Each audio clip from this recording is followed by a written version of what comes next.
Jack Walker. Jack, I have you registered as Jack Walker, President of Texas Trial Lawyers Association. For the Texas Trial Lawyers Association and self, you are marked against HB49. Is that correct? That is correct. All right, sir. Please proceed.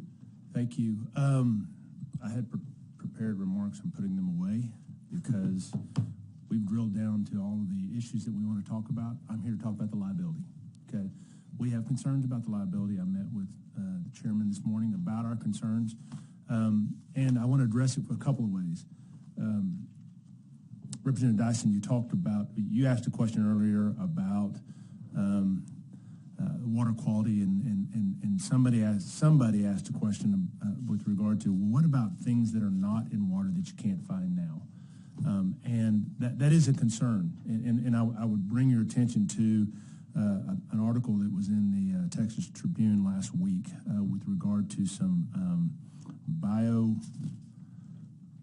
biosolid fertilizers in Johnson County that caused some pretty severe damage to a ranch where 35 cows have died, and it actually leached into some adjoining landowners, and they've had some issues with it. Biosolid, it doesn't have anything to do with produced water. I'm all for produced water. I've learned everything today about produced water that I want to learn about, okay?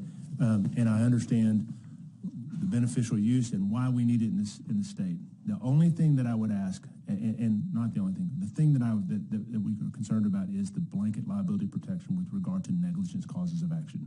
So the way it's set up right now, if somebody's grossly negligent, they're intentional, they're malicious, you sue them, and you prove that, great, you get your case, and you get your exemplary damages. Okay. The way it's set up now, however, if you have a negligence case and the defendant contends that we were compliant, then you as the plaintiff have to go prove that, and that's very, very difficult if you're in the litigation world. We're asking, and what we've suggested, and I've given language, Representative Morales, and I'll give you a copy of it before I leave, to flip that burden into an affirmative defense, where the defendant comes in and says, hold on, we have been completely compliant with TCEQ, Natural Resource Code, whatever rules come up with as an affirmative defense, which would be a fact issue in the case. It would provide, I think, the protection needed, but it shifts that burden so that the plaintiff doesn't have to go litigate that issue, try to get discovery on that issue and that sort of thing. So, I was impressed by the gentleman from Harris and what they're doing and that sort of thing. And I hear from really good companies that are in this space trying to do what's right. But when you disincentivize, when you start granting liability protection, you disincentivize safety, and you can create issues in the space that you don't want. Okay, and you can also create a competitive disadvantage. And I'll use the Harris as an example. There's no telling how much money they have spent on this pilot program to start treating this water and seeing what can be done. Okay, they're going to have all the R&D in that. Okay, and they get into the space and they start to do it, and maybe they can do it for a profit, Chairman. That just a little bit, and you get a situation where somebody steps in and says, you know what, I'm going to take that and I'm going to go over it, but I'm not going to do it quite as well, and they poison somebody. They should be responsible for that, and that's what we're asking for. Fully understand the need for this. Agree with Vice Chair Morales. This should have been done years and years and years ago. I'm glad you're addressing it now. But what we're asking for is to move the liability protection such that it puts the burden on the producer to prove that they were in compliance with whatever rules are out there. So I'm happy to answer any questions you got. That's really what I came to testify Thank about. you, Jack. Yeah. Members, any questions for Mr. Walker? Wow. All right, I do. Great. Okay. I do. You're not off the hot seat, sir. This is exactly what my issue was with respect to the two points that were noted. So I'm envisioning from a products liability manufacturing standpoint, because I have a limited experience in that and usually defending these sorts of cases back home. Yeah.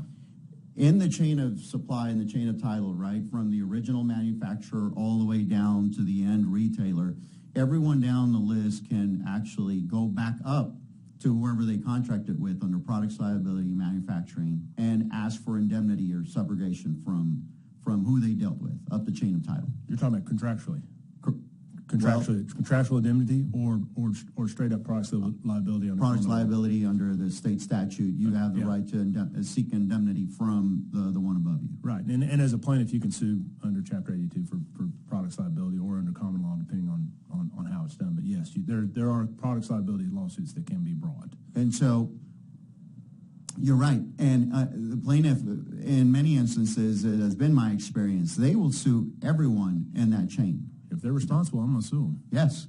Yeah. I mean, a good, responsible, I think, plaintiff's attorney will go down and actually sue everyone that had anything to do with it. And then it's up to the defendants to then take the statutory defense or the ability to seek indemnity from the manufacturer. Sure.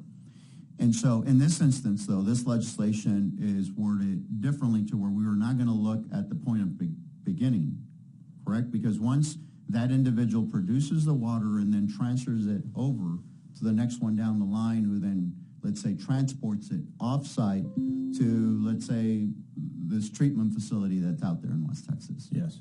We wouldn't have the same scenario. No, you would not.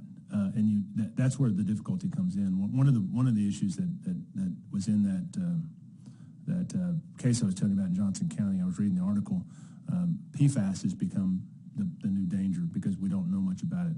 According to the article, there's 12,000 types of PFAS. Right now we know about 150. Okay? Now, that's more in line with products liability, but that comes into play here to the extent that somebody understands that they've got issues with their water and they don't, but it's not testable, okay? And that can happen. I mean, there are bad actors out there who understand they have bad things in their products, and they may not, and sometimes don't, make anybody aware of it and continue to sell the product. You could do this. You could have the same thing with somebody who's producing water at some point. We're at the infancy of this, and it's going to move out from here, and it needs to. But there needs to be liability protections, and I think flipping the script on it a little bit and making an affirmative defense would provide some protection to the plaintiff in those situations. Yeah, and I want to go there a little bit because I think from what I gather and from what I'm able to see, right, I think you're kind of meeting the author somewhat halfway, understanding that I remember in law school, 28 years ago. Yeah. I remember my first year of law school where we then ended up with the top 10 things I learned after my first year of law school. And number 10 was the railroad is always right. And number 1, the railroad is always right also when it comes to, and it was because, again, at that time, and the way it was explained to us historically is we needed westward expansion, we needed to grow, we needed to build this new industry, we needed the everything that came with growth for this new country. And so it enjoyed maybe a little bit more benefits than somewhat some of the other industries would have enjoyed, and protections. Was it? Yeah. Do you so recall some of that. Yeah. So that what we do here, you know, if you ask me as the president of the Texas Trial Lawyer Association, we don't like liability protection at all. Okay, and we think it's dangerous for a lot of reasons because of the disincentive that I was talking about and that sort of thing. We also understand that what this body's doing. Okay, we also understand what the goal of this is. So this is a compromise. Okay, this is let's work together to see if we can't come together. Because I'm not going to get Chairman Darby to agree to pull all the liability protection out. Okay, that's not going to happen.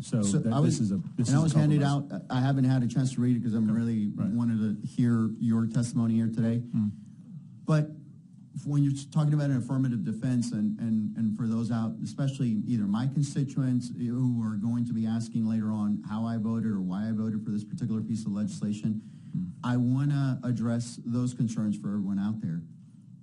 These sorts of affirmative defenses are not like you're giving a special privilege to this industry.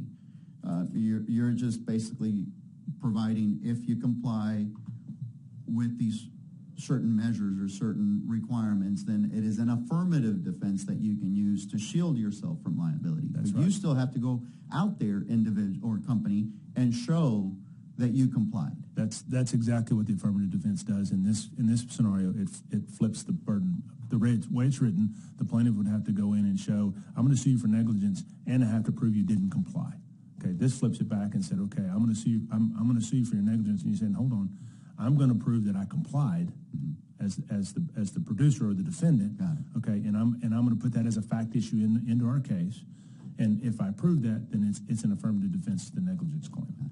And while I haven't had a chance to read your language, I'm really looking forward to it.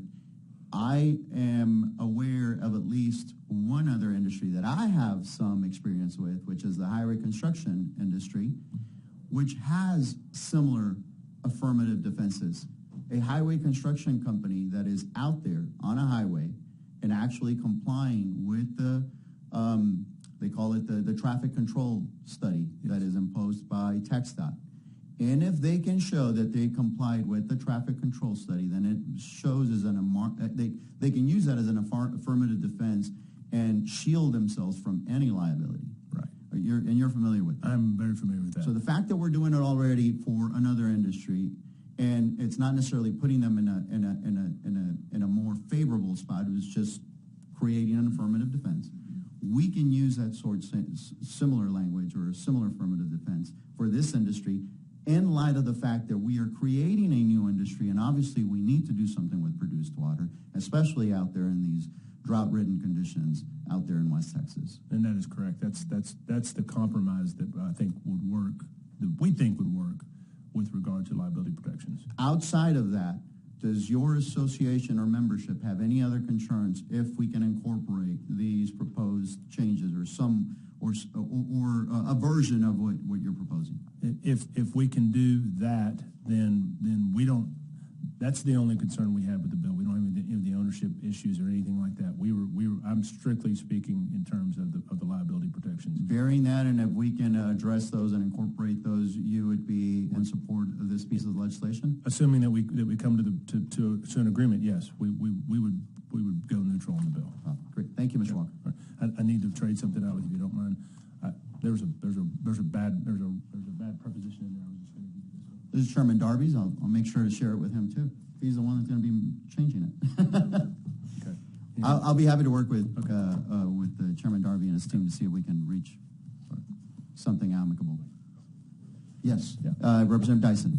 So there's been a lot of talk today about negligence. I know that's what the statute addresses, but if we're talking about a willing buyer, I think someone mentioned earlier about farmer getting water, buys it, maybe has too much salinity in it. Why not let that contract between whoever is the recycler or selling the produced water and the end purchaser handle kind of those liability issues rather than flipping it to an affirmative defense? Well, that's a great question, and the contract would, in that situation, the contract would override. It would set out the duties of the parties, and you could sue under contract. So you'd be suing under contract on that one. This is suing under tort. So you could definitely do it. So then it's fair to say what we're really focusing on is maybe more of these discharge that TCEQ is allowing right now. Yeah. So when I'm hearing earlier, going back to one of the testimony, they say, well, we're going to put this water into the Pecos River. That makes me shudder to think, making sure that that's right. Okay, because the plaintiff in this instance could be someone downstream who doesn't have a contractual relationship with that who would put it out there, but would sue in tort under common law if there was a problem. I mean, and if they proved their case, that would have to assume that the water was contaminated, they didn't follow the rules, that sort of thing. But that's where that would come in. If you have a contractual relationship with someone, then that contract is you're going to sue under contract law and not under tort law. Right. Yeah. Thank you. Good. Representative Dyson, any more questions? No? Great. Thank you, Mr. Walker. Okay, Appreciate thank your you. testimony here today.